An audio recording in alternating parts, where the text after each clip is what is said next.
Hello friends, welcome back to our new video. आज हम लोग करने वाले हैं कॉम्पिटिटिव स्टडी बिटवीन हल्दीराम और बीकाजी। तो सबसे पहले आप लोग कमेंट बॉक्स में ये बताइए कि कितने लोग हल्दीराम प्रेफर करते हैं और कितने लोग बीकाजी। तो चलिए स्टार्टिंग से शुरू करते हैं। हल्दीराम जो कि इस्टेब्लिश हुआ था 1937 में as a retail sweets and namkeen shop. इन्होंने अपना जो इनिशियल स्टेज पे लॉन्च किया था वो केवल एक नमकीन के शॉप के रूप में चालू किया था, कोई ब्रांड के रूप में नहीं चालू किया था। फिर इन्होंने लोकली चालू किया राजस्थान बीकानेर से, फिर आगे बढ़े जिसमें इनके जो फाउंडर थे उनका नाम था गंगा भीषण अग्रवाल। नाम से ही थोड़ा ट्रेडिशनल लग रहा होगा कि गंगा भीषण हल्दीराम, काफ़ी रिलेटेबल लग रहा है थोड़ा थोड़ा। In order to drive expansion, इन्होंने एक्सपेंशन करने के लिए डिफरेंट डिफरेंट स्ट्रेटजीज अपनाई। राजस्थान के बाद इन्होंने डिफरेंट फ्लेवर्स, क्योंकि उस टाइम हमेशा से कोलकाता में मुरमुरे बोलते हैं उसको, लैया, वो फेमस थी। तो उससे कुछ रिलेटेड अपने स्पाइसी फ्लेवर्स निकाले कोलकाता में। जैसे कि जो नॉन वेज कंट्रीज़ हैं, मतलब नॉन वेज स्टेट्स हैं जो नॉन वेज थोड़ा ज़्यादा प्रेफर करती हैं, वहाँ पर स्पाइसी चीज़ें खाई जाती हैं। तो इन्होंने वहाँ पर अपने स्पाइसी फ्लेवर्स लॉन्च किए। फिर इन्होंने अपना जो सबसे पहला मैन्युफैक्चरिंग प्लांट था वो लगाया न्यू दिल्ली में। कोलकाता में सप्लाई करते थे लेकिन मैन्युफैक्चरिंग प्लांट न्यू दिल्ली में लगाया। क्यों? क्योंकि न्यू दिल्ली एक तरीके से सेंटर लोकेशन था जहाँ से ऑल इंडिया ये कवर कर सकते थे। फिर इसके बाद जब जैसे जैसे समय आगे बढ़ता रहा, इनका कंजम्पशन बढ़ता रहा, आदमी की डेली नीड्स में ये आ गए। फिर इन्होंने अपने में वैरायटीज़ लाना चालू किया, मर्जर्स किए छोटे छोटे बिस्किट्स कंपनी के साथ। जो लोकल बिस्किट्स शॉप थे वहाँ के, कंपनी के साथ, एक कंपनी का किसी का 56% लिया, कि किसी का 44% लिया, इस तरीके से एक्विजिशंस किए। अब इसके बाद इन्होंने अपनी मील्स लॉन्च किया, हल्दीराम मील्स लॉन्च साउथ में। खैर ये अभी इतना ज़्यादा पॉपुलर नहीं है तो इसकी बात नहीं करते हैं। अभी अगर करेंटली बात करें तो हम लोगों को हल्दीराम के 6 से 8 प्रोडक्ट ही पता होंगे, लेकिन इनके टोटल अभी तक प्रोडक्ट 410 प्रोडक्ट, 410 प्रोडक्ट लॉन्च हो चुके हैं। ट्रेडिशनल नमकीन्स, वेस्टर्न स्नैक्स, सब कुछ मिला के, स्वीट्स, कुकीज़, सब कुछ मिला के इनके 410 प्रोडक्ट लॉन्च हो चुके हैं, जिसमें गुलाब जामुन भी हैं, बीकानेर भुजिया भी है, पापादाम भी है और काफ़ी सारी चीज़ें हैं। रेडी टू ईट्स प्रोडक्ट पे ही इन्होंने डील किया है हमेशा से। और इनके प्रोडक्शन प्लांट की बात करें या फिर इन्होंने अपने आप को कैसे पोजीशन किया ब्रांड में। अब जब इन्होंने इनिशियल स्टेज पे लॉन्च किया था तो कोई इतना ज़्यादा प्राइसिंग पे ध्यान नहीं दिया था, लेकिन जैसे जैसे टाइम बढ़ता गया इनको समझ में आया कि अगर हम लोग बहुत ज़्यादा लो प्राइसिंग रखेंगे तो हमें प्रीमियम ब्रांड या जो लोग प्रीमियम प्रेफर करते हैं वो हमारे लिए जा ही नहीं पाएंगे। तो इसलिए उन्होंने इस चीज़ को समझते हुए अपने आप को इस तरीके से डील करवाया कि हम लो पे भी नहीं खेलेंगे और हम प्रीमियम पे भी नहीं, हम बीच पे खेलेंगे कि प्रीमियम वाला भी हमें प्रेफर करे और लो वाला तो हमें करे ही करे। उसके लिए हमें डिज़ायर बन जाए कि हमें भी किसी को गिफ्ट करना है ये। तो इस तरीके से इन्होंने डील किया। खैर गिफ्टिंग ब्रांड पे जब इन्होंने खुद को गिफ्ट के रूप में प्रेजेंट किया, उस पर आएंगे आगे। हल्दीराम डाइवर्स प्रोडक्ट लाइन है, ये तो अभी आपको बता ही दिया। स्वीट्स में भी डील करते हैं, हर जगह डील करते हैं अब तो। इनकी मार्केटिंग स्ट्रेटजीज़ की बात करें, स्टार्टिंग से ही कस्टमर इंगेजमेंट अच्छा था, बड़े बड़े ब्रांड एम्बेसडर को लाए थे, कैची एड्स बनाए थे। सस्टेनेबल प्रोडक्ट होते हैं इनके, क्योंकि हल्दीराम उनमें से है जो लंबी एक्सपायरी डेट्स के साथ आता है। तो ये जिससे कि क्या हेल्प मिलती है इनको कि इनके जो कंज्यूमर्स हैं, सॉरी, जो होल सेलर्स हुए, जो रिटेलर्स हुए, वो ट्रस्ट कर सकते हैं कि भाई नहीं बिका तो कुछ समय तक तो रखा ही रह गया, चल सकता है।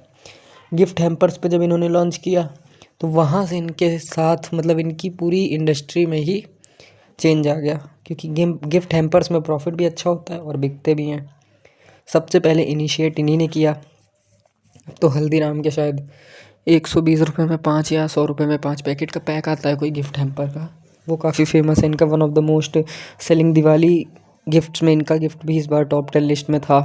डेयरी मिल्क के बाद शायद चौथा या पाँचवा था इनका। अब थोड़ी सी बात करते हैं इनके कंपटीशन के बारे में। तो इनका डायरेक्ट कंपटीशन है बीकाजी से। बीकाजी ये भी सेम उनके काफ़ी बाद इस्टेब्लिश हुआ, 1987 में इस्टेब्लिश हुआ। इनका जो था वो अपने नाम पे ही इस्टेब्लिश किया, जैसे जिन्होंने इनको इस्टेब्लिश किया वो भिकाजी गोयल थे। और राजस्थानी राजस्थानी दोनों राजस्थानी थे। ये बहुत ही अजीब बात है कि दो राजस्थानियों ने एक दूसरे का कंपटीशन इतना तगड़ा कर दिया।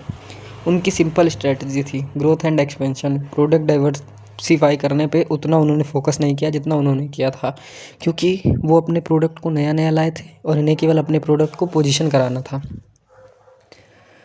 अच्छे से इन्होंने पोजीशन करा है। अब दोनों को एक साथ रख के कंपैरिजन कर लेते हैं थोड़ा सा। हल्दीराम इस्टेब्लिश हुआ था 1937 में, बीकाजी 1987 में। इसके फाउंडर थे हल्दीराम के श्री अग्रवाल साहब और उनके थे अग्रवाल साहब। हेडक्वार्टर्स की बात करें तो हल्दीराम का हेडक्वार्टर नागपुर महाराष्ट्र में है, बीकाजी का हेडक्वार्टर बीकानेर राजस्थान में है। दोनों की ही same variety product range, traditional Indian snacks को दोनों ही टारगेट करते चले आ रहे हैं और आगे भी जहाँ तक उसी को टारगेट करेंगे। कस्टमर लॉयल्टी दोनों ने स्ट्रॉन्ग बनाई है। क्वालिटी स्टैंडर्ड्स हाई रखे, हल्दीराम ने हाई रखे हैं, ज़्यादा है as compared to Bikaji. Innovation की, जैसा अभी आप लोगों ने पहले भी डिस्कस किया कि इस समय बीकाजी ज़्यादा इनोवेशन पे ध्यान दे रहा है, लेकिन प्रीवियस टाइम से हल्दीराम कंटिन्यूअस इनोवेशन करता जा रहा है। Marketing strategy, advertising campaign, digital marketing और इन्होंने करी। हल्दीराम ने डिजिटल मार्केटिंग और एडवर्टाइजिंग कैंपेन पे ज़्यादा ध्यान दिया और बीकाजी ने प्रमोशनल एक्टिविटीज़ पे ध्यान दिया, जिससे कि इनको हेल्प मिली अपने प्रोडक्ट को मार्केट में प्लेस करने पे। प्राइस रेंज की बात करें तो दोनों ने ही एक दूसरे के साथ प्राइसिंग कंपटीशन चलता रहे, इसलिए सेम ही कंपटीशन रखा, प्राइसिंग के तौर पे सेम रखा। अब एक ओवरव्यू ले लेते हैं जल्दी से कि अभी तक हम लोगों ने इसमें क्या सुना।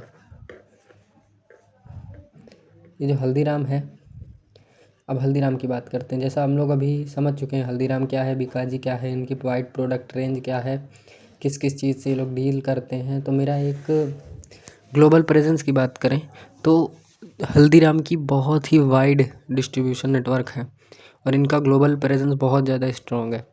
Numerous countries product are available, recognised for maintaining quality standard across global market. क्यों? क्योंकि इंडिया में आप क्वालिटी के साथ कॉम्प्रोमाइज़ कर सकते हो, लेकिन ग्लोबल मार्केट में आप क्वालिटी के साथ कॉम्प्रोमाइज़ बिल्कुल नहीं कर सकते। तो इन्होंने उस पर ही ध्यान दिया। अदर साइड बीकाजी, इन्होंने मार्केट पोजीशनिंग पे ध्यान दिया, तो इनको थोड़ा सा टाइम लग गया इंडिया में पूरी तरीके से इस्टेब्लिश होने में। बट कुछ समय बाद इन्होंने भी समझा कि क्या है, केवल इंडिया से तो मतलब इंडिया में तो प्रोडक्ट बिक ही रहा है, बाहर भी बेचना पड़ेगा। इन्होंने इस चीज़ को समझा। कस्टमर लॉयल्टी पे आते हैं तो हल्दीराम के साथ एक इमोशनल कनेक्शन था, तो उसको क्रैक करने के लिए, अपना इमोशनल कनेक्शन बनाने के लिए बीकाजी ले आए Amitabh Bachchan, one of the biggest brand ambassador of Bikaji. अब मेरा एक छोटा सा क्वेश्चन यहाँ पे है कि क्या हल्दीराम और बीकाजी सेम ओनर की कंपनी है? ये दोनों सेम, केवल वैरायटी हैं दो प्रोडक्ट की, या फिर दोनों अलग अलग कंपनीज हैं? ये मेरा क्वेश्चन है आप लोगों से, क्योंकि काफ़ी लोगों को ये भी लग सकता है कि दोनों अलग अलग कंपनी है क्या, या ये दोनों अलग अलग प्रोडक्ट है क्या, क्या है ये दोनों। तो आप लोग कमेंट बॉक्स में बताइए। मैंने केवल इस वीडियो में इन दोनों का कॉम्पिटिशन बताया है, एक दूसरे से कंपेरिजन किया है। ये बेसिकली कंपेरिजन वीडियो है, ना कि competition study. Okay, that's all from my side. अगर वीडियो अच्छी लगी हो तो लाइक करें और ये ज़रूर बता दिया करिए कि नेक्स्ट वीडियो किस टॉपिक पे हो। So thank you.